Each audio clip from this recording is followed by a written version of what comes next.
Okay. So national maritime heritage complex ये news में क्यों है? क्योंकि ये कॉम्प्लेक्स जो बन रहा है Lothal. Can someone tell me ये लोथल का इंपॉर्टेंस क्या है? लोथल कहीं सुना है आपने?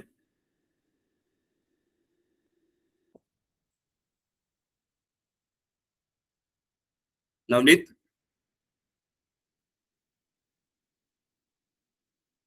No, sir.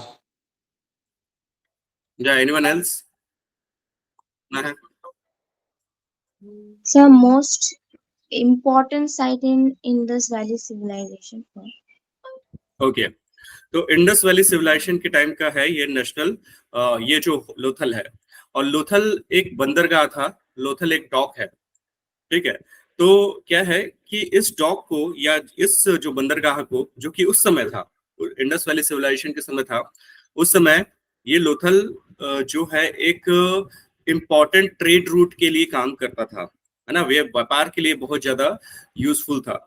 अब इसको हम लोग क्या है, एक सागरमाला करके एक प्रोजेक्ट है। सागरमाला प्रोजेक्ट क्या है कि जैसे क्या है, हर एक कंट्री जो डेवलप करती है उसका एक मेजर रीजन है, उसका पोर्ट बहुत ज्यादा स्टेब्लिश्ड है। पोर्ट समझते हो, बंदरगाह के जहाँ पे होता है, वहां पे जहाँ पे शिप रुकती है, वो बहुत ज्यादा उसके लिए, मतलब वो जो जो कोई भी कंट्री होता है, वो पोर्ट के कारण से काफी ज्यादा विकास करता है, पोर्ट के कारण से काफी ज्यादा डेवलप करता है।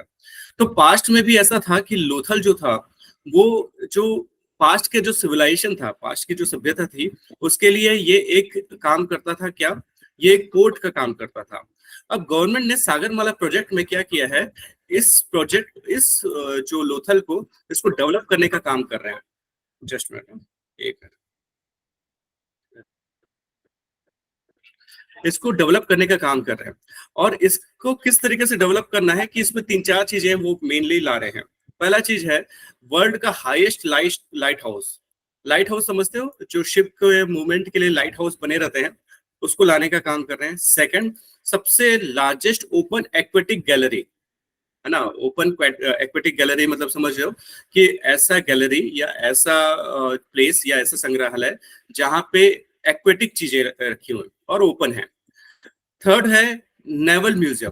क्या है, ये नेवी का भी सेंटर है, तो वहां का नेवी से रिलेटेड जो भी चीजें हैं वो सारी चीजें रखी जाएंगी। अब इसको डेवलप क्यों किया जा रहा है? क्योंकि देखो, हमारे पास इंडस वैली सिविलाइजेशन का ज्यादा चीजें बची नहीं है, क्योंकि वो सारी पाकिस्तान में चले गई, है ना, आफ्टर पार्टीशन। तो हमारे पास जो बचा कुचा जो पोर्शन है, तो उसको रिक्रिएट करने की कोशिश कर रहे हैं। हम उसको हड़प्पा जो बोल रहे हैं ना, हड़प्पा सिविलाइजेशन का जो आर्किटेक्चर और लाइफस्टाइल को रिक्रिएट कर रहे हैं। तो वहां पे कोई घूमने जाएगा तो वहां पे ना पूरा एक काइंड ऑफ एनिमेशन जैसा दिखाया जाएगा कि पहले इस लोथल को किस तरीके से यूज किया जाता था। तो इसलिए बहुत सारे थीम पार्क, नेवी के से रिलेटेड बोलना चाहिए कि आइटम्स और क्लाइमेट से रिलेटेड जो चीजें हुई है, वो सारी चीज को एज अ आपको जीवंत फॉर्म में आपको दिखाया जाएगा। तो यही एक पर्पस है। तो इसलिए इस साल ये न्यूज में है। और सागरमाला प्रोजेक्ट तो इस साल वो इस 2015 से चला आ रहा है। पर सागरमाला प्रोजेक्ट को कांग्रेस गवर्नमेंट ने स्टार्ट की थी और बीजेपी गवर्नमेंट ने भी कंटिन्यू किया, क्योंकि ये एक अच्छा प्रोजेक्ट है। पोर्ट लेड डेवलपमेंट बोला जाता है। पोर्ट लेड डेवलपमेंट मतलब ऐसा डेवलपमेंट जिसका इनिशिएशन पोर्ट से हो। हमारे पास ऐसे बहुत सारे पोर्ट हैं जो कि बाहर से जो शिप्स आते हैं उसको टेम्पररी फ्यूल प्रोवाइड करते हैं। मतलब बोलना चाहिए कि ना, जैसे स्टे करना पड़ता है कई बार लंबे रूट के लिए, तो वैसा प्लेस हम लोग प्रोवाइड किए हुए हैं। एज वेल एज हम लोग के यहाँ बहुत सारा ऑफ लोडिंग और लोडिंग दोनों होती है, क्योंकि हम बहुत सारे सामान को इंपोर्ट करते हैं। तो हमारे पास जो वेस्टर्न कोस्ट है, वेस्टर्न कोस्ट ना काफी ज्यादा, बोलना चाहिए कि वेस्टर्न कोस्ट का जो बॉर्डर है वो काफी ज्यादा बिजी है। इसलिए हम लोग लगातार नए नए शिप का नए नए मॉडल्स बनाते जा रहे हैं और नए नए पोर्ट्स डेवलप करते जा रहे हैं।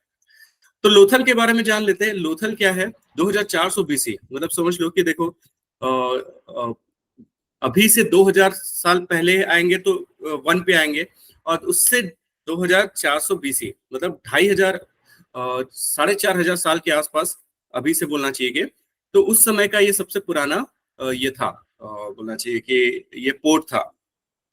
और ये कौन सी जगह पे है? साबरमती नदी के पास। ठीक है ना। एक और छोटी रिवर है, दैट इज भोगावो और साबरमती रिवर। इसके पास में है ये लोथल, इसको पूछा जा सकता है। और जो गल्फ में है उसका नाम है गल्फ ऑफ कैम्बे या गल्फ ऑफ खंबात, ठीक है। अब इसको यूनेस्को में वर्ल्ड हेरिटेज के लिए एनलिस्ट किया गया है लोथल को, ठीक है। बट अभी तक हम लोगों को उसका टैग मिला नहीं है, यूनेस्को ने अभी तक आइडेंटिफाई किया नहीं है, बट हम लोगों ने 2014 से एप्लीकेशन डाल दिया है। इसके बारे में पहली बार खोजा गया था एसआर राव ने इनको खोजा था। और क्या है, इसको देख के ये समझ आ जाता है कि लोथल जिस तरीके से इंप्रूव किया, लोथल अगर पास में देखा जाए तो लोथल एक पोर्ट के कारण से वो एक मैन्युफैक्चरिंग सेंटर बन गया। देखो अभी भी इंडिया में जो जो पुराने सिटीज डेवलप है वहां पे पोर्ट थे, इसलिए वो डेवलप किए। तो वैसे ही है लोथल, जो उस समय सेंटर बना था, उस समय उसके उस पोर्ट के साथ साथ मैन्युफैक्चरिंग सेंटर बन गया। किसका? प्योर कॉपर का, प्योर कॉपर एंड ब्रोंज का, और उससे रिलेटेड आइटम्स का। उस समय कॉपर आप जानते हो कि बहुत पहले से हम लोग खोज लिए थे, ब्रोंज एंड कॉपर को, तो उसका एक मेजर सेंटर बन गया था। तो इसी चीज को हम लोग रिजुविनेट करने की कोशिश कर रहे हैं, इसी से रिलेटेड है ये लोथल का जो ये वाला जो नेशनल मैरीटाइम हेरिटेज कॉम्प्लेक्स है। कॉम्प्लेक्स बोलने का मतलब ये है कि वहां पे बहुत सारी चीजें होंगी, है ना, नॉट ओनली एक चीज होगी, बहुत सारी चीजें होंगी। तो इस साल के लिए ये श्योरली न्यूज में है, क्योंकि वैसे भी गुजरात में बहुत सारे जो डेवलपमेंट होते हैं उससे क्वेश्चंस आते हैं। जब से बीजेपी गवर्नमेंट आई है तो क्वेश्चन बनने के चांसेस और भी बढ़ जाते हैं। सागरमाला प्रोजेक्ट के बारे में थोड़ा सा जान लो। Sagarmala project ministry of shipping के अंदर में आता है, और इसका मेन पर्पस है पोर्ट लेड डेवलपमेंट, ठीक है ना, पोर्ट से डेवलपमेंट करना। इसका ये है कि जितने अच्छे से पोर्ट को डेवलप करना, उसकी कैपेसिटी बढ़ाना, so that logistic cost and time दोनों बढ़ जाए, एक्सपोर्ट और इम्पोर्ट का। कॉस्ट एंड टाइम क्या है कि पहले क्या होता था, शिप हमारे यहाँ आती थी तो इवन अनलोडिंग करने में 10 महीने लग जाते थे, सॉरी 10 दिन लग जाते थे। तो इससे क्या है, पोर्ट बिजी हो जाता था, इंगेज हो जाता था। तो क्या है, जितना कम टाइम में हम ऑफ लोडिंग अनलोडिंग कर सके, उतना ज्यादा पोर्ट की कैपेसिटी बढ़ जाएगी। तो सो दैट लॉजिस्टिक कॉस्ट भी कम हो जाएगा हमारा। तो इसलिए कॉस्ट एंड टाइम दोनों को कम करने के लिए सागरमाला प्रोजेक्ट को लाया गया, ठीक है। तो ये प्रोजेक्ट के बारे में इतना ही है। तो लोथल के बारे में आप समझिए, Harappa civilization, Indus valley civilization के समय ये पोर्ट था, यहाँ पे अब डेवलप किया जा रहा है, और ये यूनेस्को के लिए भी आइडेंटिफाइड है। अभी तक उसको अप्रूव नहीं किया गया। तो that was all about national maritime heritage complex. इसमें एक चीज है, जो सागरमाला प्रोजेक्ट में 4 पार्ट है, 4 पिलर्स है।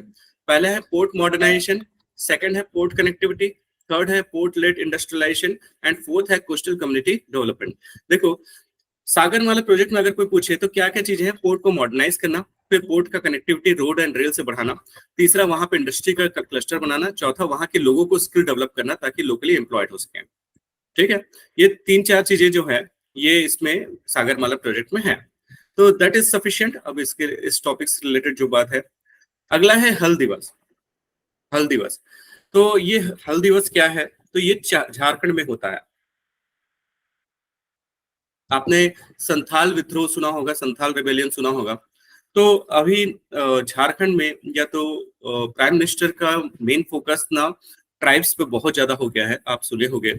आदिवासियों पे बहुत ज्यादा ल्योर करने की कोशिश कर रहे हैं। इसका रीजन है क्योंकि देखो बीजेपी का जो वोट बैंक था वो अभी तक क्या है, अपर कास्ट हिंदूज का था।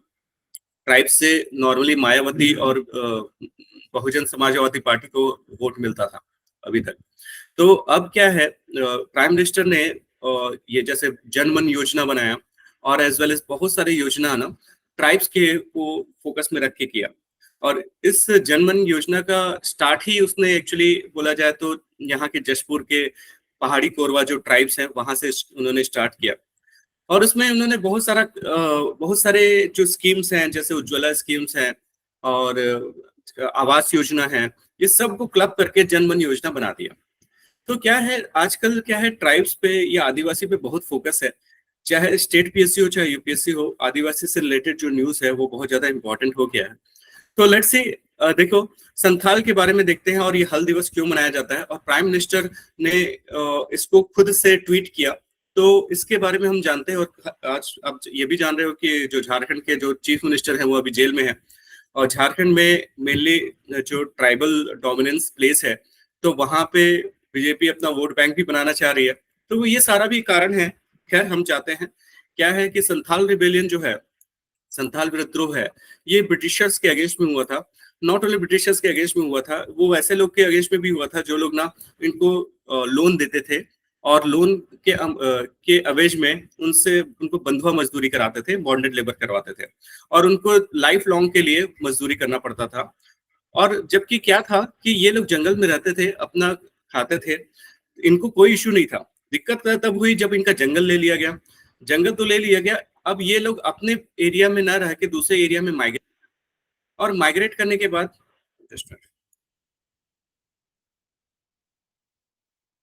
तो अपने एरिया में ना रह के दूसरे एरिया में माइग्रेट कर गए क्योंकि इनका जमीन ले लिया गया। अब दूसरे जगह पे गए तो वो जो होते थे ना मनी लेंडर्स या सेठ जो होते थे, सेठ लोग क्या करते थे, इनको बहुत ज्यादा हाई इंटरेस्ट रेट पे इनको पैसा देते थे और इसके कारण से लाइफ टाइम ये बंधुआ मजदूरी, बॉन्डेड लेबर हो जाते थे। ये सबसे परेशान होकर इन लोग रिबेल किए थे क्योंकि इनका जो प्लेस है उसको छीन लिया था ब्रिटिशर्स ने, और इनको जो गरीब बना दिया था वो था लोकल लैंड जो मनी लेंडर ने। तो इसके कारण से इन्होंने क्या है, एक हल दिवस मनाया। हल दिवस का बोला जाए तो ये एक प्रकार से 1857 की लड़ाई जो थी ना, सिपाही म्यूटिनी जिसको बोलते हैं, उसका एक इनिशिएशन करीब 1855 में इन्होंने कर दिया था। तो देखो 1857 की लड़ाई सेपरेट थिंग है, बट उससे पहले 30 जून 1855 पे इन्होंने पहली बार संथाल हल करके इन्होंने एक दिवस मनाया जिसमें जो वहां का जो लीडर था सिदो और कान्हू, इन लोगों ने ब्रिटिश रूल के अगेंस्ट में बहुत सारे थाउजेंड्स ऑफ लोगों को डिप्लॉय किया और लड़ाई किया, फाइट किया। और इनका स्ट्रगल एज सच इंडिया के लिए नहीं था, पर वो अपने लैंड के लिए था। इनिशियली जब स्ट्रगल था तो लोगों को वो आइडेंटिफिकेशन नहीं था कि वो एक भारत है, एक इंडिया है। उनको ये आइडेंटिफिकेशन था कि मेरे जमीन से बाहर के लोग आए और उन लोगों ने हमको हमको पुअर बना दिया, इनका ये था। और इसी के कारण से इनकी लड़ाई नॉट ओनली ब्रिटिशर्स के अगेंस्ट थी, लोकल मनी लेंडर के अगेंस्ट में भी थी। तो संथाल ने क्या किया कि वो ये जो सिद्धू कान्हू हैं, ये दो भाई लोग हैं, इन लोगों के नेतृत्व में, इनके लीडरशिप में इन्होंने बहुत टफ फाइट किया। खैर उसको दबा दिया गया। अब इसके बारे में थोड़ा सा और हिस्ट्री जानते हैं संथाल के बारे में। तो संथाल क्या हुआ कि 1770 में ना बंगाल में ना एकदम बहुत ज्यादा फेमिन आया था, बहुत भीषण अकाल आया था। इसके कारण से ना कोलकाता का 1/3 पॉपुलेशन जो है, कोलकाता एक्चुअली नहीं, पूरा वेस्ट बंगाल का 1/3 पॉपुलेशन खत्म हो गया था, भूखमरी के कारण से मर गए थे। और इट वाज मिसमैनेजमेंट के कारण से ऐसा हुआ था मेरे लिए। तो क्या हुआ कि वेस्ट बंगाल से लोग माइग्रेट करके संथाल में चले गए और उस एरिया को अब संथाल परगना बोला जाता है, ठीक है ना। तो मेनली क्या है, ये वेस्ट बंगाल के बीरभूम अगर एरिया में थे, जो कि अब चले गए ये साहिबगंज, देवघर, ये सारे जगह पे वो लोग चले गए, दुमका, उस जगह पे चले गए। इसलिए ये संथाल मेनली अभी झारखंड के हैं। आइडियली वो एक्चुअली वेस्ट बंगाल के सराउंडिंग एरिया के थे। अब क्या है, ब्रिटिश ने क्या किया कि इनको एक जगह पे सेटल करवाया माइग्रेट होने के बाद, और उसका नाम रखा दामिनी को, और वहां से टैक्स कलेक्शन करते थे ताकि रेवेन्यू जनरेट हो सके। अब टैक्स को देने के चक्कर में ये लोग ना लोन लेते थे लोकल मनी लेंडर से। अब क्या हुआ, मनी लेंडर क्या है उसको एक्सप्लॉइट करते थे। तो इसके चक्कर में क्या हुआ कि इनकी स्थिति जो है बहुत ज्यादा खराब हो गई।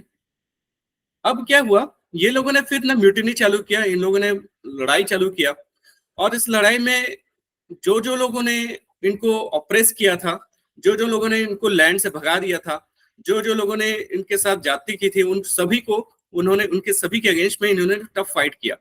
तो करीब 6000 संथाल्स जुटे इसमें और 400 विलेज के लोगों को गैदर किया, और इसके बाद लोगों को मोबिलाइज करके टफ फाइट दिया। धीरे धीरे करके उसमें जुड़ते जुड़ते करीब 60,000 संथाल्स आ गए थे, और वो लोग आर्म्स भी ले लिए थे। उन लोगों ने बहुत सारे पुलिस चौकी वगैरह से ना ये गन वगैरह ले लिया था, और उसके जो दो लीडर थे सिद्धू और कान्हू, ये दोनों मिलके काफी ज्यादा टफ फाइट किए।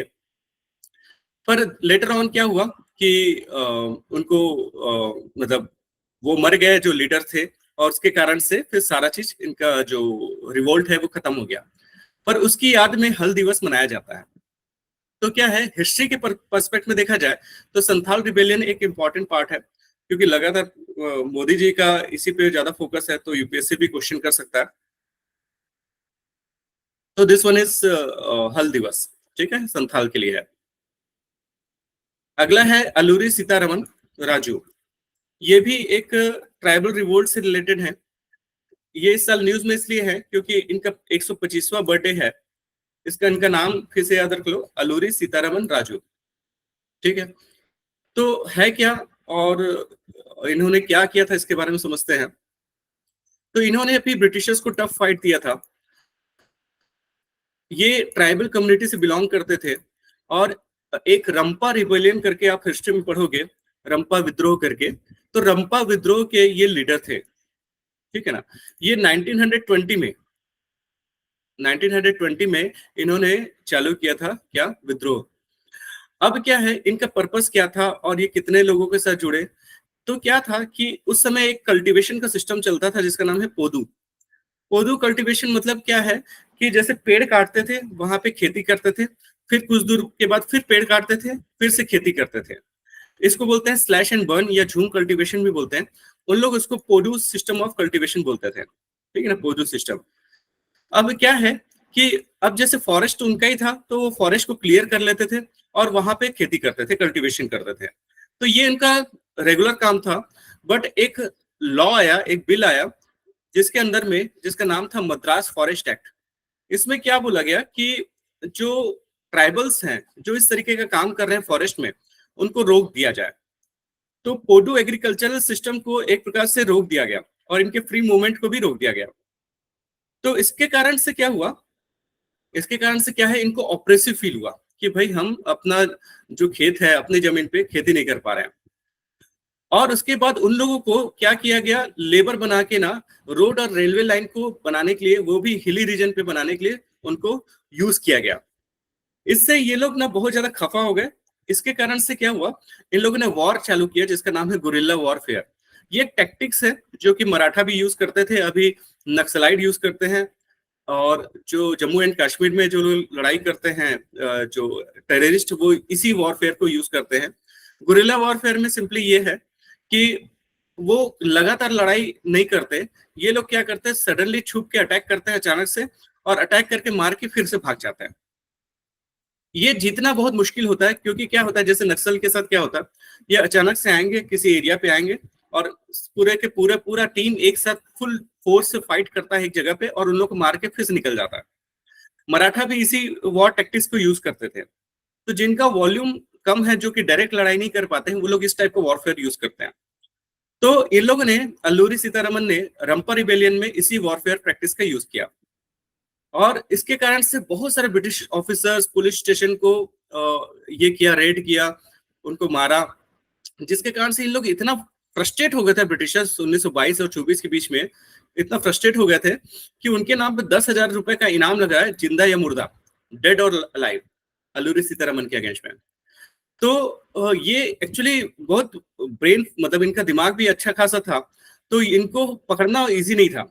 बट क्या है, वही होता है कि ऐसे लोग मरते तब हैं जब इनके अपने ही लोग उसको मतलब चीट कर देते हैं। तो वैसे ही हुआ। तो इसी के कारण से ये ट्रैप्ड हो गए। तो इनको जंगल में पेड़ में बांध दिया और उनको मार दिया ब्रिटिशर्स ने। तो इसी की याद में ये जो 125th जो आपका एनिवर्सरी हुआ अल्लूरी सीतारमन राजू, तो इससे रिलेटेड हिस्ट्री के क्वेश्चन भी बन सकते हैं, करंट अफेयर्स के भी क्वेश्चन बन सकते हैं। तो दैट इज इंपॉर्टेंट। देखो, करंट अफेयर्स हमेशा आपको कॉस्ट टू बेनिफिट रेशियो बढ़ाता है। कैसे? क्या होता है कि हिस्ट्री में सारे इवेंट्स याद रखना इजी नहीं है, पर जो चीजें न्यूज में है ना, वो इवेंट्स याद रखना बहुत ज्यादा जरूरी रहता है। तो बोलना चाहिए कि ना, देखो मैंने बोला ना कि life is best when pain is minimum and gain is maximum. तो पेन मिनिमम तब होता है जब अपने को पता रहता है क्वेश्चन किस जगह से आने हैं। तो यही करंट अफेयर्स आपको फोकस्ड करते हैं कि इसके कारण से हिस्ट्री के ये सारे क्वेश्चंस पूछा जा सकता है। ठीक है। अगला है भूमि सम्मान अवार्ड। अब भूमि सम्मान अवार्ड नाम से लग रहा है कि भूमि के लिए सम्मान दिया जा रहा है। अब किसको सम्मान दिया जा रहा है? तो क्या है, जितने गांव है ना, वहां पे लैंड के रिकॉर्ड्स बहुत पुअर हैं। आप जानते हो कि जो जिला जो डिस्ट्रिक्ट एंड सेशन कोर्ट होते हैं, जिला कोर्ट होते हैं ना, उनका जो मोस्ट ऑफ द टाइम किस में निकल जाता है? जमीन के विवाद में। अगर आप जानते हो तो, है ना, लैंड का जो प्रॉपर रिकॉर्ड नहीं होने के कारण से जो डिस्प्यूट होता है, उसके सेटलमेंट में ना बहुत ज्यादा इनका टाइम निकल जाता है।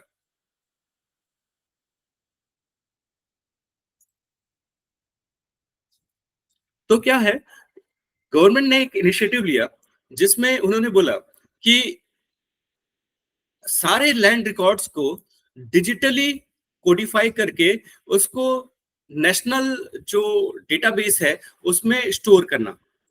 मतलब क्या है कि लैंड रिकॉर्ड्स डिजिटली होना चाहिए हमारे पास, रादर देन किसी रेवेन्यू इंस्पेक्टर का खाता देख के अपन उस लैंड में किसका ओनरशिप था उसको खोजें। उससे अच्छा ये है कि हमारे पास एक लैंड रिकॉर्ड हो। और इसके लिए उनको इनकरेज करने के लिए उन्होंने क्या किया कि जिस भी डिस्ट्रिक्ट में सबसे अच्छा लैंड रिकॉर्ड वाला काम हो रहा है उसको हम लोग भूमि सम्मान अवार्ड देंगे। समझे ना? तो मतलब एक अच्छा काम ये हो रहा है कि जो प्रॉपर्टी का डिस्प्यूट होता है, लैंड का डिस्प्यूट होता है, उसको सेव करने के लिए डिजिटल रिकॉर्ड मेंटेन किया जा रहा है। डिजिटल रिकॉर्ड को श्योरली वो क्लाउड में डाल देंगे, सो दैट क्या है, कोई भी कहीं से भी एक्सेस कर सके, जिसको ऑथराइज पर्सन हो वो एक्सेस कर सके। और उसके लिए सारे स्टेट में या जितने कलेक्टर्स हैं, तो करीब करीब 9 स्टेट के 68 डिस्ट्रिक्ट कलेक्टर को ये भूमि सम्मान अवार्ड मिला, क्योंकि इन लोगों ने बहुत अच्छा काम किया है ना। जितने लैंड रिकॉर्ड से कितने डिस्प्यूट होते हैं, किसी का रिकॉर्ड है, किसी का पेपर है, नहीं है, वो आदमी मर गया, बहुत टाइप की चीजें होती है। पर ठीक है, वन टाइम ये एक्सरसाइज एक बार हो गया तो ये इतने सारे जो केसेस आते हैं डिस्ट्रिक्ट एंड सेशन कोर्ट में वो हट जाएंगे। तो क्या है, 15 डिस्ट्रिक्ट जो मध्य प्रदेश में है उनको अवार्ड मिला क्योंकि उन्होंने बहुत अच्छा काम किया। तो ये है भूमि सम्मान अवार्ड।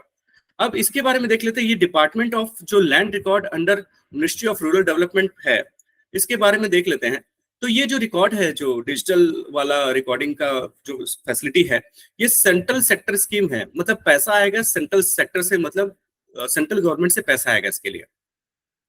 और इसके कारण से लैंड का रिकॉर्ड का कंप्यूटराइजेशन करना, उसका सर्वे करना और रजिस्ट्री जो होती है ना उसका कंप्यूटराइजेशन करना, ये 3 चीज इसका पार्ट है।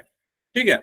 तो कई बार क्वेश्चन ऐसा आ जाता है कि लैंड रिकॉर्ड तो ठीक है, सर्वे भी क्या इसका पार्ट है? तो यस, सर्वे का पार्ट है। ऑब्वियसली कई बार ऐसा होता है कि लैंड रिकॉर्ड मिलता नहीं है तो जाके सर्वे करना पड़ता है, और रजिस्ट्री का भी एक कंप्यूटराइजेशन करना, ये 3 चीज इसका पार्ट है। तो 3-4 चीजें हैं, ये मिनिस्ट्री ऑफ रूरल डेवलपमेंट के अंदर आती है। दूसरा, ये सेंट्रल स्पॉन्सर्ड स्कीम है। तीसरा, इसमें ये 3 चीजें हैं।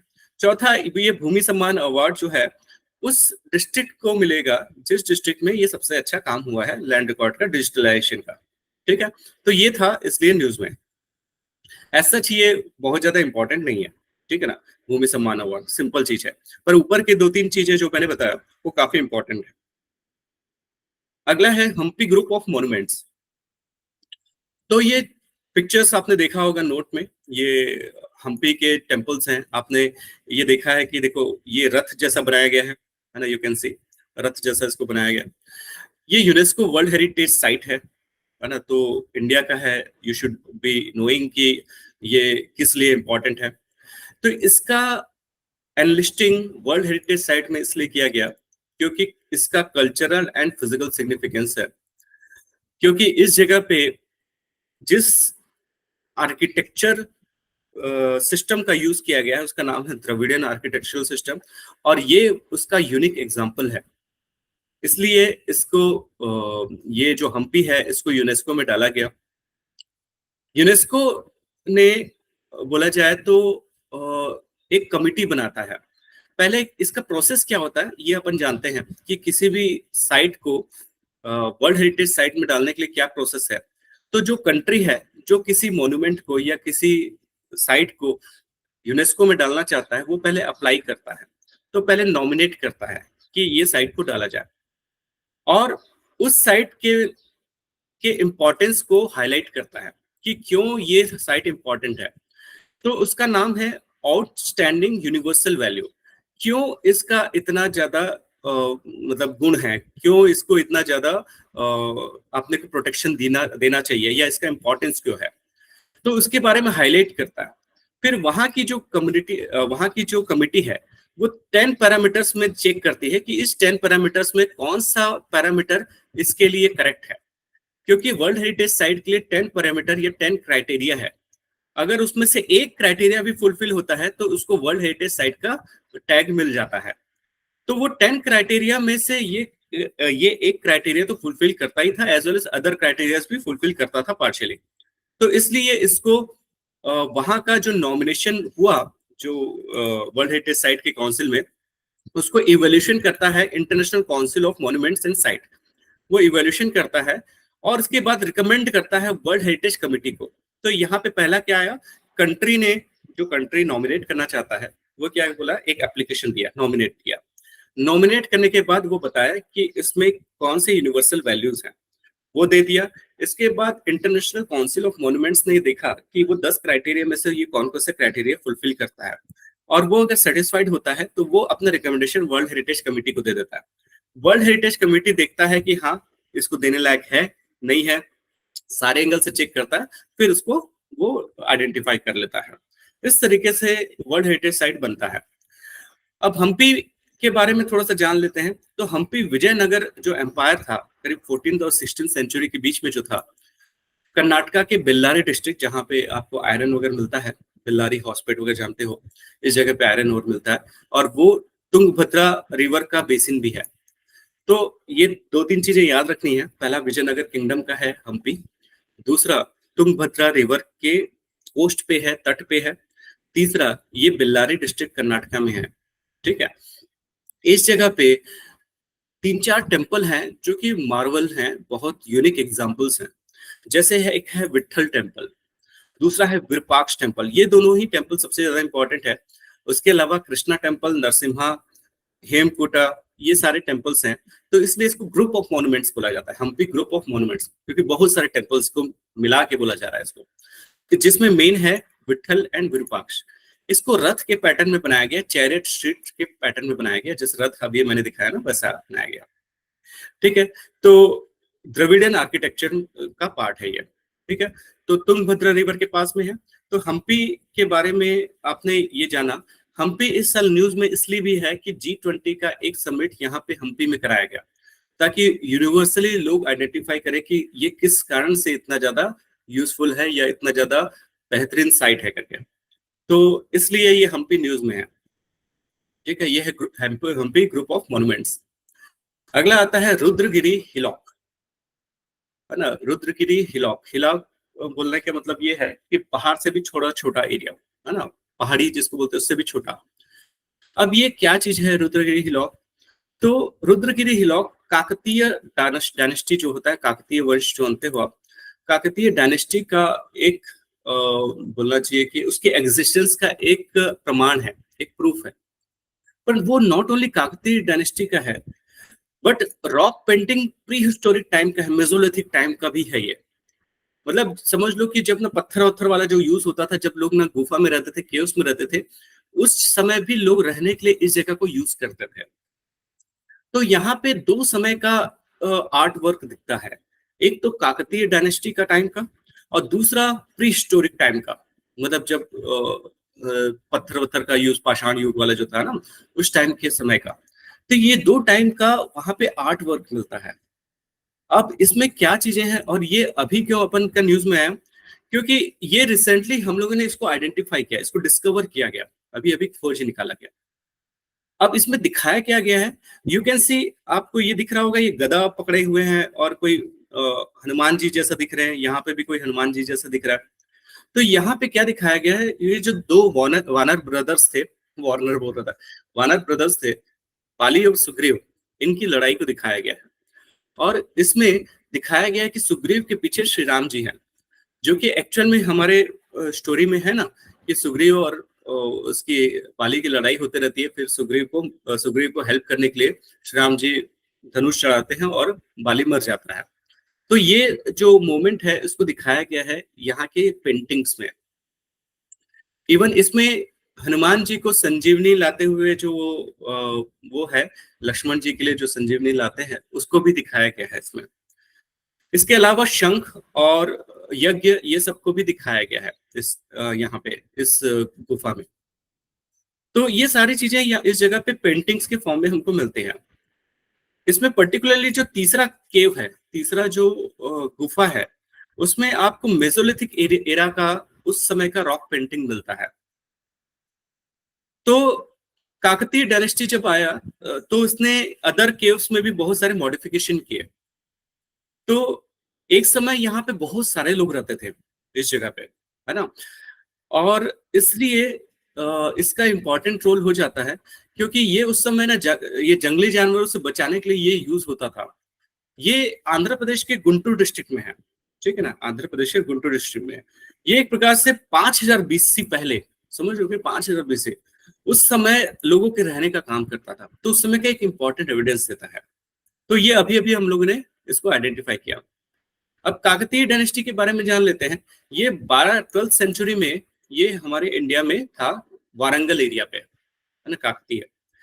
इनका जो रोल है हमारे इंडिया में इसलिए है क्योंकि इन्होंने बहुत लार्ज नेटवर्क बनाया इरिगेशन का, सिंचाई का और पीने के पानी के लिए।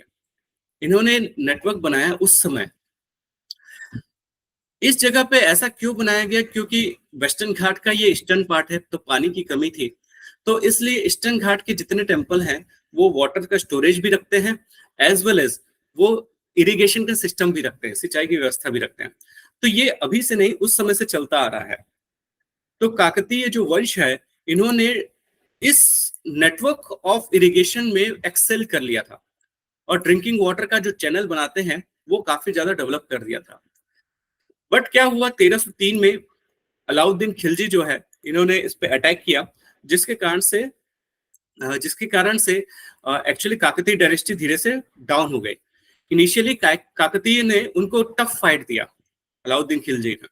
बट लेटर ऑन क्या हुआ, फिर से जब फाइट हुआ उस समय जो उलुग खान के साथ जब फाइट हुआ उस समय फिर वो कंप्लीटली खत्म हो गया। मतलब वो लोग उसके बाद सरवाइव नहीं कर पाया। तो ये था काकतीय डायनेस्टी का। तो इनका जो टाइम पीरियड था ये 1000 से 1323 के बीच में था, मतलब करीब 200 से 300 साल। इस 3 साल में इन्होंने काफी सारा डेवलपमेंट किया। अगर इनका अगर नोटेबल एग्जांपल्स देखा जाए तो वारंगल में एक किला है, वारंगल फोर्ट जिसको बोलते हैं। फिर है रामप्पा टेम्पल जो कि पालमपेट में है, कभी जाओगे तो देखना। और बाकी ये दो चीज ही सबसे ज्यादा इंपॉर्टेंट है। आप वहां पे बहुत सारे स्टोन इंस्क्रिप्शंस देख लोगे, मतलब लिखा हुआ तालपत्र अगर बोलते हैं ना, तो वो सारा चीज आपको लिखा हुआ मिल जाएगा। तो दैट इज इम्पोर्टेंट, इस साल के लिए इम्पोर्टेंट है काकतीय डायनेस्टी, काकतीय वंश। फिर ये रुद्रगिरी हिलॉक भी इम्पोर्टेंट है। हमारे जितना सिविलाइजेशन का हिस्ट्री को जितना पुराने से के एग्जांपल्स मिलते हैं हमको, वो हमेशा से इम्पोर्टेंट होते हैं, क्योंकि ये शो करता है कि हम अभी से सिविलाइज नहीं है, उस समय से सिविलाइज्ड है। तो ये है रुद्रगिरी हिलॉक। कहाँ पे पता चला? गुंटूर, आंध्र प्रदेश में ये है। अगला है वीर सावरकर इंटरनेशनल एयरपोर्ट। ये पोर्ट ब्लेयर में, अंडमान निकोबार का एक जो एयरपोर्ट है पोर्ट ब्लेयर, उसका नाम है Veer Savarkar international airport. Recently क्या किया गया, उसमें एडिशन किया गया और वहां पे 2 टर्मिनल बनाया गया। उसमें से एक टर्मिनल एयरपोर्ट अथॉरिटी मैनेज करता है और उसका जो ट्रैफिक है वो इंडियन नेवी मैनेज करती है। क्या है, अंडमान निकोबार दोनों तरीके से इंपॉर्टेंट है, टूरिज्म के हिसाब से भी इंपॉर्टेंट है और स्ट्रेटेजिक पॉइंट ऑफ व्यू से भी इंपॉर्टेंट है। तो इसलिए इंडियन नेवी का प्रेजेंस बहुत ज्यादा है वहां पे अंडमान निकोबार में। तो रिसेंटली हम लोगों ने उसमें डेवलपमेंट किया, करीब 710 करोड़ का खर्चा किया और उस एयरपोर्ट को बहुत अच्छे से बनाया, जो 2 लोगों ने मिलकर बनाया, एक सिविल एयरपोर्ट और इंडियन नेवी ने मिलकर बनाया, इसलिए वो न्यूज में है। पर एयरपोर्ट से ज्यादा जो न्यूज में है वो है Veer Savarkar. Veer Savarkar is known for मित्र मेला। कई बार डायरेक्ट क्वेश्चन आ जाता है मित्र मेला क्या है करके, तो वो एक ऑर्गेनाइजेशन है जो कि वीर सावरकर ने बनाया था। इसके इस तरीके से, मतलब इस मित्र मेला के ऑर्गेनाइजेशन के थ्रू इन्होंने क्या है, अपने जो रिवोल्यूशनरी आइडियाज हैं वो बहुत सारे न्यूज़पेपर में छपवाए, है ना, लोगों को इनकरेज किया कि भाई आपको ब्रिटिशर्स के अगेंस्ट में लड़ना है। उनके जो आइडल थे लोकमान्य बाल गंगाधर तिलक थे। 1905 में जब स्वदेशी मूवमेंट चालू हुआ था, जिसमें ब्रिटिश गुड्स को बॉयकॉट किया जाता था, बहिष्कार किया जाता था, उस समय का ये टाइम था जिस समय ये मतलब बोलना चाहिए एक्टिव हुए थे। ये क्या है, नास्तिक थे और ये रैशनैलिटी पे बहुत ज्यादा बिलीव करते थे, ये तर्कवाद पे ज्यादा बिलीव करते थे। ये इवन काउ का वॉरशिप को भी ये नहीं मानते थे। वो बोलते थे कि गाय का पूजा मत करो, गाय का केयर करो, care for cause, do not worship them. इनका ये था। वो उनको सुपरस्टिशन फील करते थे, उनको बोलना चाहिए कि अंध विश्वास फील करते थे अगर कोई पूजा करता था तो पहला चीज ये है कि इनका जो थॉट है ना वो रिलेटिवली मतलब नास्तिकता वाला था, एथिस्ट थे, रैशनैलिटी पे बिलीव करते थे, और काउ जो वॉरशिप है इसको अगेंस्ट में थी, है ना। वो एज सच अगेंस्ट में नहीं, पर वो बताते थे कि भाई लॉजिकली आप सोचो कि काउ एक एनिमल है, आप उसका केयर करो रादर देन एकदम से पूजा करो, ऐसा ये था। 1909 में इनको अरेस्ट कर लिया गया क्योंकि इन्होंने आर्म्ड रिवोल्ट किया था मॉर्ले मिंटो रिफॉर्म के समय। 1909 में अगर आपको याद होगा तो मॉर्ले मिंटो रिफॉर्म हुआ था, जिसमें इंडियंस को फील हुआ था कि बहुत कुछ रिफॉर्म होगा जो कि हमारे हेल्प के लिए होगा, पर एज सच वो ब्रिटिशर्स के ही हेल्प में हुआ था। चाहे 1909 हो या 1919, मॉर्ले मिंटो रिफॉर्म हो या मॉन्टेग्यू चेम्सफोर्ड रिफॉर्म हो, ये दोनों ही एक आई वॉश था, है ना, जो कि इंडियंस को फील हुआ था कि भाई कुछ अच्छा होगा, जिसके बाद सबको समझ आ गया कि भाई कुछ नहीं होगा करके। तो मॉर्ले मिंटो रिफॉर्म में इलेक्शन से रिलेटेड कुछ बातें कही गई थी, जिसमें हार्डली कुछ बोलना चाहिए कि रिफॉर्म में आप देखोगे, जब आप अपना कॉन्स्टिट्यूशन का फॉर्मिंग भी पढ़ोगे तो मॉर्ले मिंटो रिफॉर्म का इनिशिएशन देखोगे, तो उस समय कुछ राइट्स मिले थे इलेक्शन से रिलेटेड, जो कि मॉन्टेग्यू चेम्सफोर्ड में थोड़ा और, तो वो रादर देन राइट्स देना वो उसको डिस्पैरिटी देने के हिसाब से ज्यादा था 1909 और 1919 में। तो इसलिए क्या है, मॉर्ले मिंटो रिफॉर्म हो या Montagu Chelmsford reform, as such उनका कुछ काम था नहीं। तो इसके अगेंस्ट में जो रिवोल्ट हुआ था, इसके अगेंस्ट में जो लड़ाई लड़ रहे थे वो वीर सावरकर थे, one of the person Veer Savarkar थे। तो इसके कारण से देखो 1909 में मॉर्ले मिंटो रिफॉर्म हुआ, तो 1911 में इनको अरेस्ट कर लिया गया, और इनको अरेस्ट करके 50 साल के लिए काला पानी की सजा के लिए कहां छोड़ दिया गया, अंडमान निकोबार में। इसलिए अंडमान निकोबार के जो जेल है, उसका सेलुलर जेल है, वहां पे आपको वीर सावरकर जी का दिखेगा, है ना, या इस जेल में वो रहते थे करके।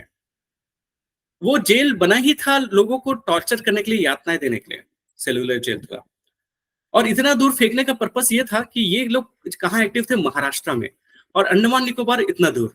तो जब आपका लोकल सपोर्ट खत्म हो जाता है, लोग नहीं है वहां पे, तो सीधा वहां पे फेंक देने से क्या होता है, इवन बाल गंगाधर तिलक को भी उधर फेंक दिए थे 6 साल के लिए। इससे क्या है, उनका मतलब बोलना चाहिए कि ब्रिटिशर्स को ये फील होता था कि उनको मतलब चारों काल दिख जाएंगे वहां पे दिखने में, तो मतलब वो फील होता था कि इसके बाद वापस आएगा तो उसके बाद वो किसी भी काम का नहीं रहेगा। और वहां पे ना कोल्हू के बैल जैसा ना उनको काम करवाते थे, वैसा टाइप का काम था। तो वहां पे बहुत टॉर्चरस था वो जो जेल था, काला पानी का जो बोलते हैं।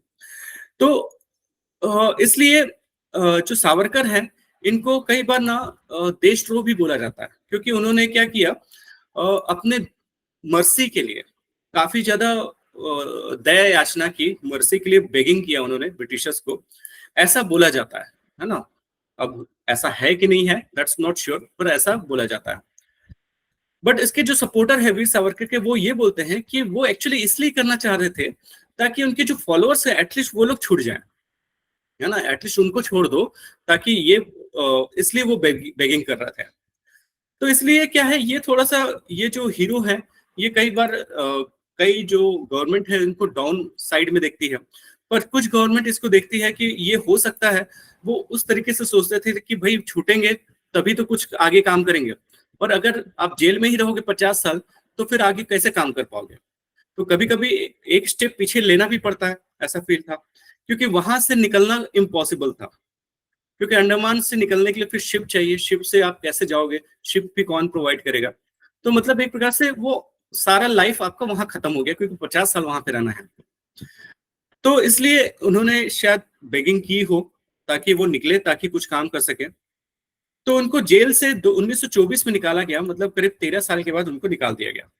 बट उनको बहुत सारा स्ट्रिक्ट कंडीशन बोला गया कि आप पॉलिटिक्स में पार्टिसिपेट नहीं करोगे, और बहुत सारे काम को बैन कर दिया गया ब्रिटिश गवर्नमेंट ने उनके।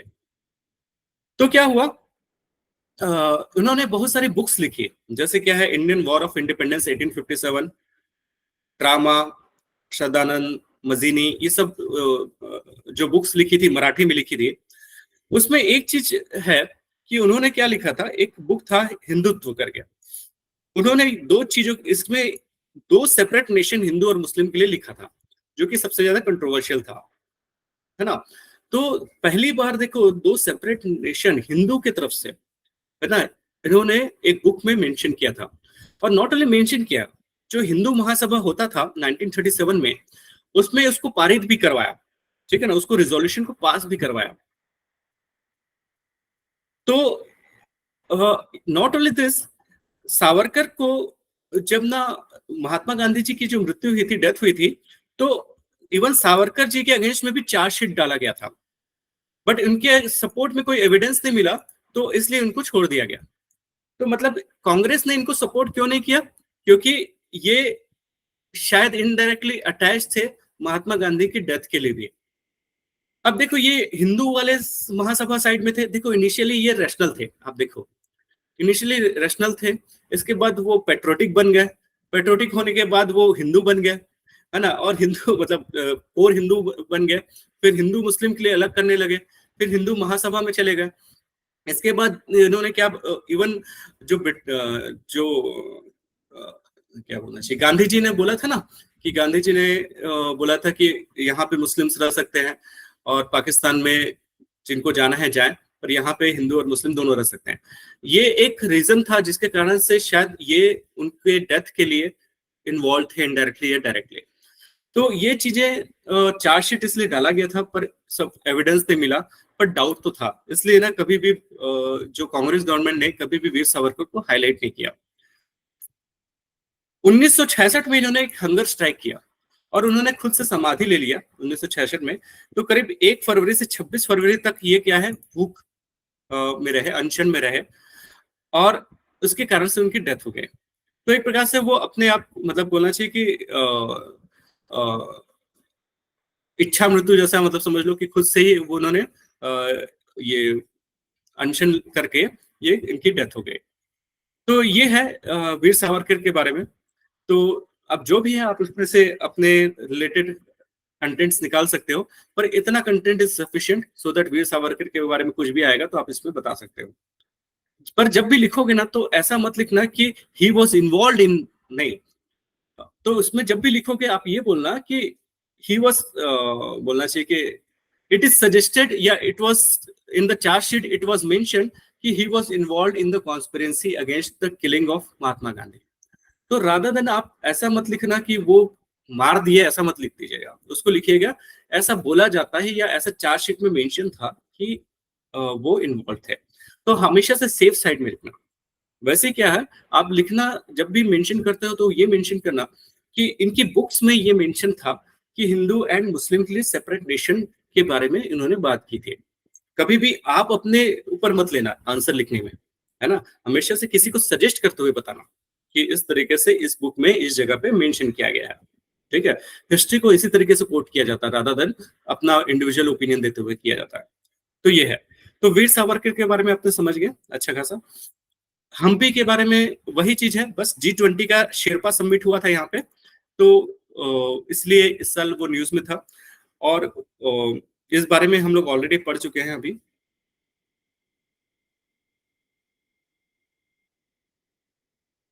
अगला है नामदा आर्ट। ये नामदा आर्ट क्या है इसके बारे में देखते हैं। आपको देख के लग रहा है कि फूल पत्ती वाला है, कुछ फ्लावर पॉट पॉट जैसा है ना, और इस पे आर्ट वर्क किया गया है। तो ये कहाँ का है और किस लिए न्यूज में है, तो ये देख लेते हैं।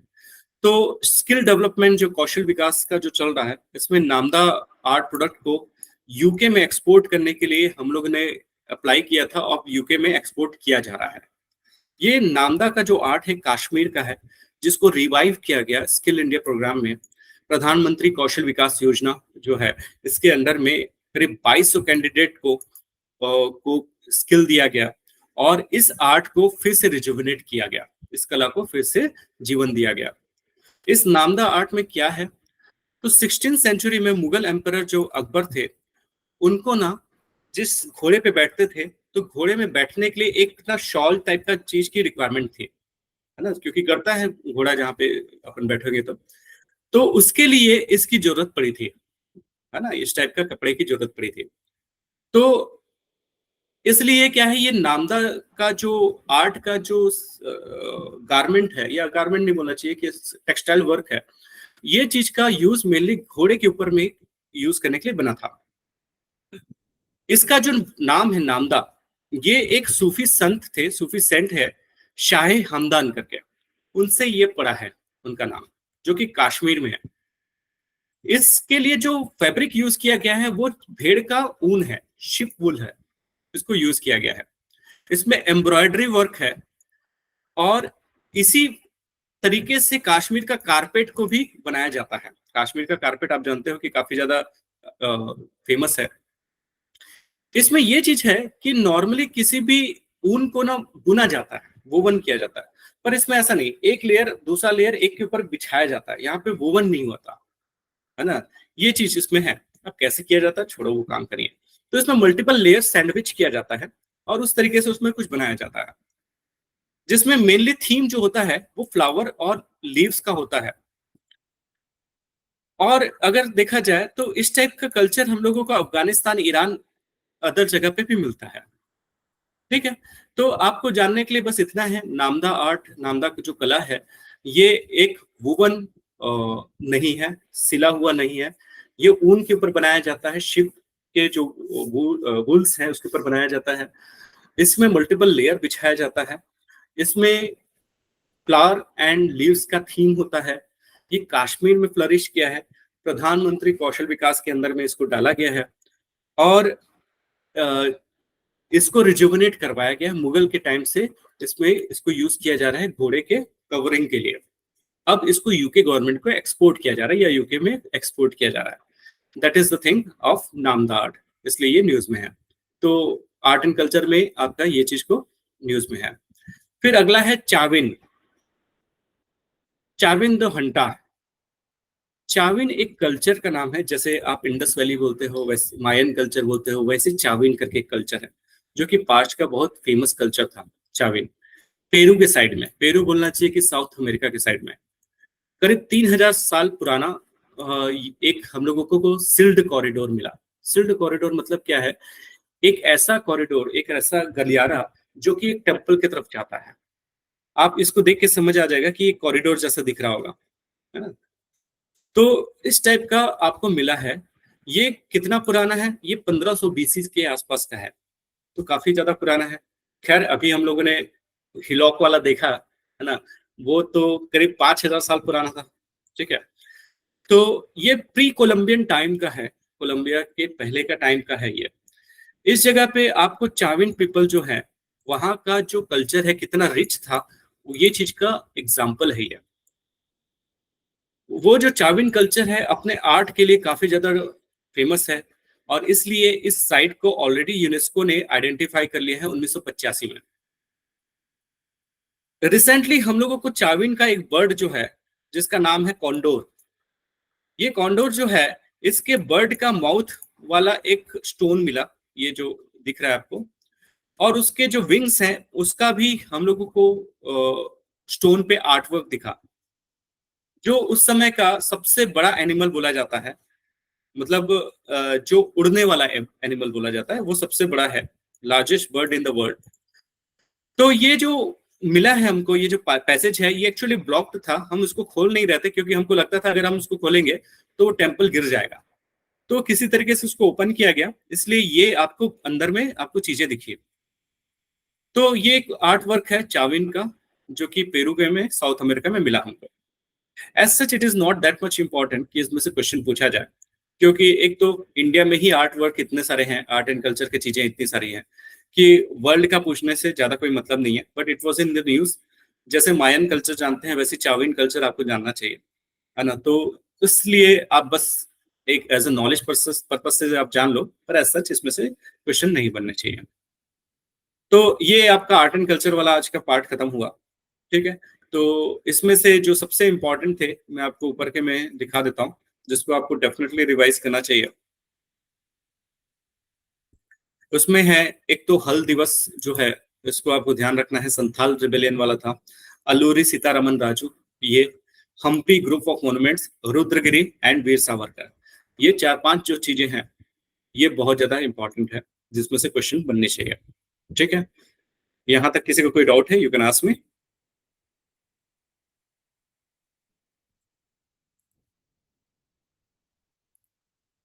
चलो फिर मिलते हैं नेक्स्ट क्लास में।